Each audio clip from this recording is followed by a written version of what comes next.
Hi అండి. ఈరోజు మనం ఖైరతాబాద్ గణేష్ నిమజ్జనం గురించి ఒక ఇంట్రెస్టింగ్ అయిన విషయం తెలుసుకుందాం రండి. చాలా మందికి ఒక డౌట్ వస్తుంది కదా! ఖైరతాబాద్ వినాయకుడిని 11 రోజుల తర్వాత ఖచ్చితంగా అనంత చతుర్దశి రోజే ఎందుకు నిమజ్జనం చేస్తారు అని. దీని వెనకాల 2 ముఖ్యమైన కారణాలు ఉన్నాయండి. మొదటిది మనందరికీ తెలిసినట్టుగా ఈ 11 రోజుల తర్వాత జరిగే వినాయక చవితి ఉత్సవాలకు అనంత చతుర్దశి చివరి రోజు. ఈ రోజుతోనే మన ప్రియమైన గణపతి ఉత్సవాలు ముగుస్తాయి.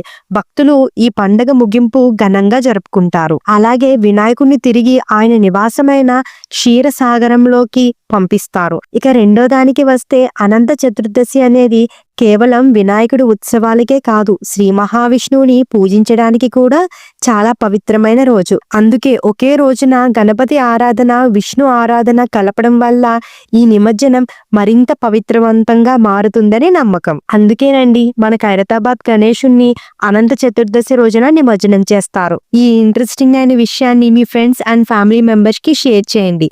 అలాగే మర్చిపోకుండా సబ్స్క్రైబ్ చేసుకోండి. Thank you.